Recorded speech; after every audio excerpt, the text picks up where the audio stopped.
So, Mark, we've been working with a brain gauge as a testing and also as a training platform. And one of the areas that we're really collaborating on is actually brain fitness. And so, could you share a little bit about what you believe brain fitness is and how to actually achieve it? Yeah. So, basically brain fitness is not that different from physical fitness. And Mm, this, and it's mm, much easier, to think about it that way. There are many parallels between brain fitness and physical fitness. And, most people understand if you talk about brain anything, you see a lot of people glaze over and get this like, yeah, I don't, it's confusing. It's inside this little box on top of my shoulders. I have no idea what you're talking about.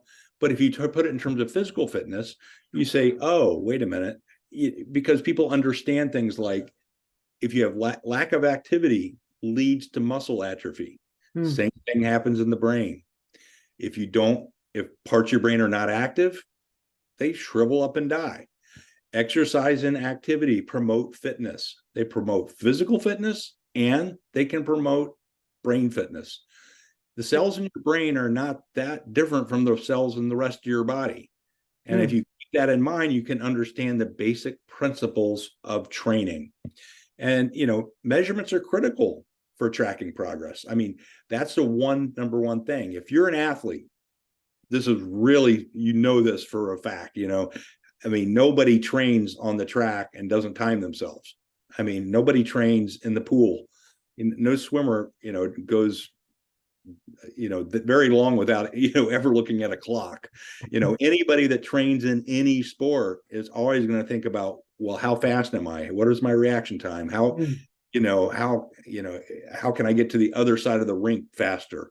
There's people train but they have to have measures for seeing whether it's lift, how much weight did they lift, how much, or what their time was. They've got to know, or what their, how good they performed.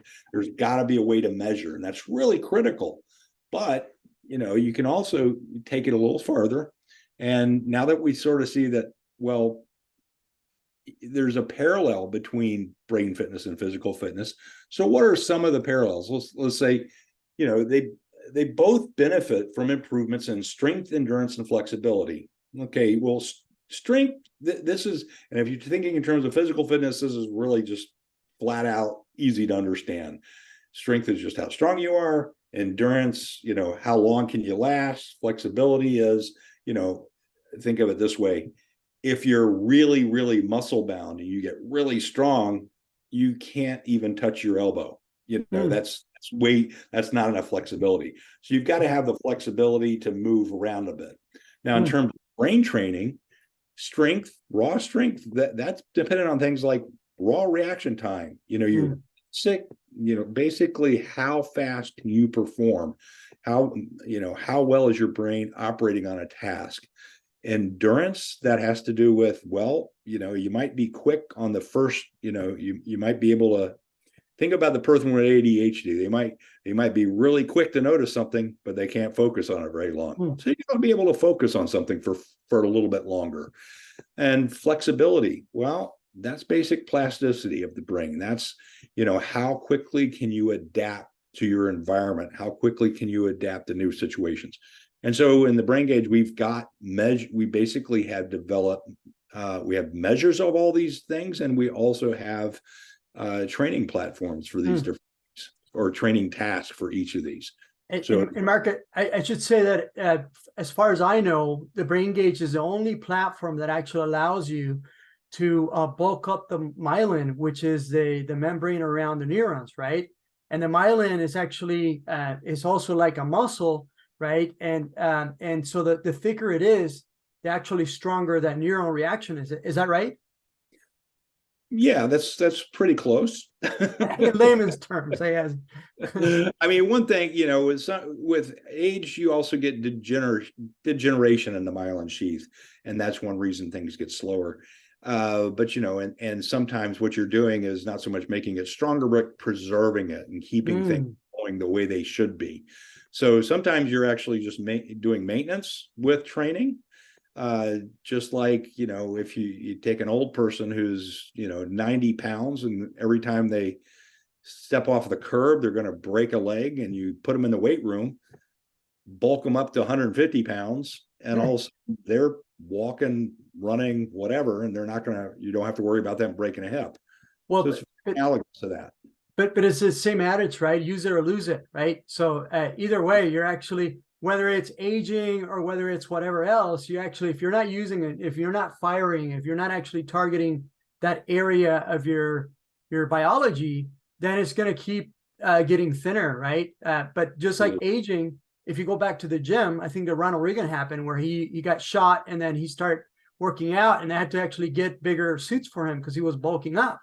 Right. And I think it's the same principles. I mean, you still need some, biological support systems like mitochondrial health and things like that to grow thicker. But if you are exercising it, you're getting that stimulation, right?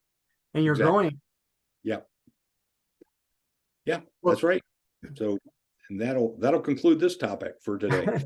Well, before we do that, I just want to mention that that also, as far as how we've applied the brain gauge for strength, endurance, and flexibilities in our programs, what we've done is we actually have the brain gauge to measure the actual functions and train the functions, but we've also added a layer into that where we train the brain metabolism. So through things like photonics and other therapies to help to increase the mitochondrial health. And then from there, also increase oxygen and blood flow into the brain. So as we're going through, if you're thinking about it as a muscle, you also need, the muscle blood flowing through that. So what we're finding, we're combining the brain gauge along with these other modalities that stimulate the blood flow and also train the blood flow and even the fascia. Then we're actually able to get exponential results and proven improvements in functionality. So for us, it's been a game changer because the brain gauge is quite literally like an fMRI, only we don't have to go and spend $3,500 per sample. And we can do that on a regular basis, but it's also a training platform. So we're really getting fantastic results. And these are really at the core of the strength, endurance, and flexibility, whether you're a professional athlete or a regular athlete, along with somebody who's actually recovering from any of these other health challenges like dementia and Alzheimer's and things like this, right? Or traumatic brain injuries. It's critical to train this strength, endurance, and flexibility. And we've played around with all kinds of different devices here in brain mechanics, and we have not found a platform that allows us to do what the brain gauge does. So I would highly encourage anyone to give it a try and incorporate it into a comprehensive holistic program. Yeah, thank you. All right. Thanks, everyone. All right. Cheers.